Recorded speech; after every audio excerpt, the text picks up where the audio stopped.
and they were sort of pink-orange underneath. There are only 2 of them, and one has long hair." "Strange," Longtree mused, thinking of their own hairless bodies. "Wonder what they want." Channel Jumper shrugged to indicate he didn't know.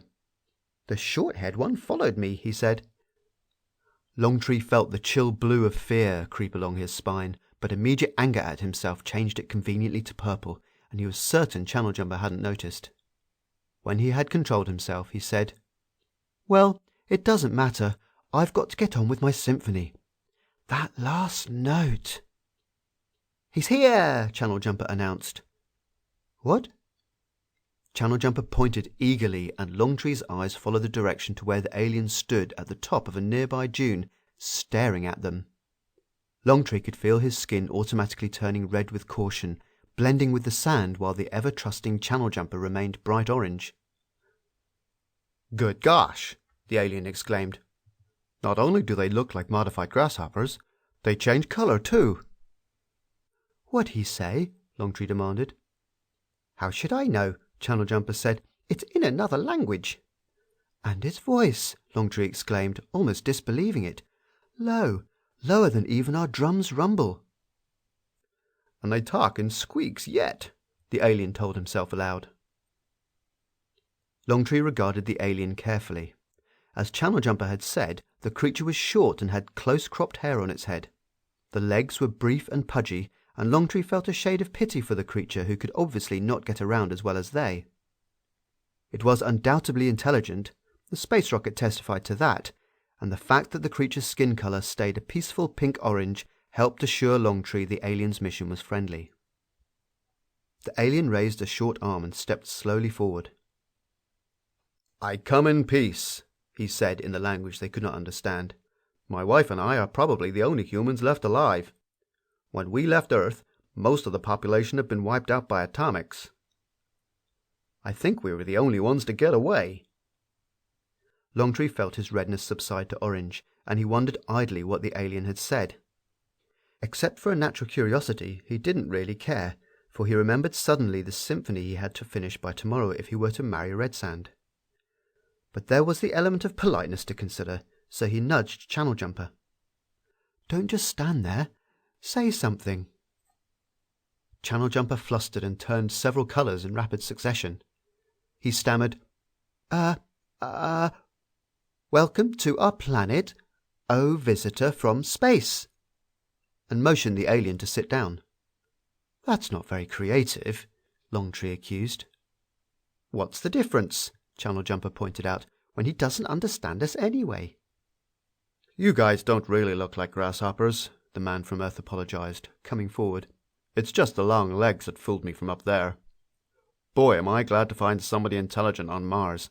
From the air, we couldn't see any cities or anything, and we were afraid the planet didn't have any life. I wish we could understand each other, though." Longtree smiled pleasantly and wished the creature would go away so he could search for the last note to his symphony. He picked up his blowstring so the alien wouldn't sit on it. "Play for him," Channel Jumper suggested, seating himself by segments. "Just the last part to see how he reacts. Music is universal, you know." Longtree was going to do just that thing, for despite Channel Jumper's warning that he must compose every single note by himself, he felt an alien viewpoint might be helpful. He started playing. Channel Jumper sat dreaming, glowing radiantly, but the alien seemed somewhat perturbed by the music and fidgeted nervously. Could it be, Longtree wondered, that the incredible beauty of his composition might not translate acceptably to alien ears? He dismissed the thought as unlikely. That's a bit high, isn't it?" the creature said, shaking his head. Lost in the sweeping melodies, neither Longtree nor Channel Jumper paid any attention to the meaningless syllables. Longtree played on, oblivious to all else, soaring toward the great screaming crescendo that would culminate with the missing note. Vaguely he became aware that the creature had gotten up, and he turned a small part of his attention to the action. Longtree smiled inwardly, pleased, and turned yellow with pride to think that even a man from another planet should so appreciate his symphony that he got up and danced a strange dance, and even sang to the music. The alien held on to his ears and leapt erratically, singing, No, no, stop it. It's too high. My head's bursting. Channel Jumper too seemed pleased by this show of appreciation, though neither of them understood the words, and Longtree swept into the final notes of the rising crescendo with a gusto he had not previously displayed. He stopped where he'd always stopped. And the final note came. It startled the Martians. Then the realization swept over them in glad tides of colour. The symphony was complete now, with that final alien sound. Longtree could win both the festival prize and Red Sand with it. The last note was a soft popping sound that had come from the creature from another planet.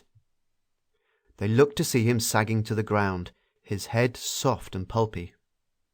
"My symphony's complete!" Longtree exclaimed jubilantly, a brilliant yellow now. But Channel Jumper's yellow happiness was tinged with green. "A pity," he said. "The creature had to give its life in exchange for the note." "I believe it really wanted to," Longtree said, turning solemn. "Did you see how it danced to the music as though in the throes of ecstasy, and it didn't change colour once? It must have died happy to know it gave itself to a good cause." "You could probably get by with claiming to use the creature as an auxiliary instrument," mused Channel Jumper, practical once more, "and eliminate any claim he might have assisted you. But what about the festival? This one looks as though he doesn't have another note in him." "There's the other one," Longtree reminded. "The one with the long hair. We can save that one until tomorrow." "Of course," Channel Jumper agreed, standing up. "I'll go get it, and you can keep it safe here in your hole until tomorrow night." "You're a good friend, Channel Jumper," Longtree began, but the other was already bounding out of sight over a sand dune. Blissfully he raised the blowstring into position and played the opening notes to his symphony. The alien lay unmoving with its head in a sticky puddle. But Longtree took no notice. He didn't even consider that after the festival he would never be able to play his symphony again in all its glorious completeness. His spinal column tingled pleasantly, and his skin turned the golden yellow of unbearable happiness. The music was beautiful. End of I Like Martian Music by Charles E. Fritch. Recording by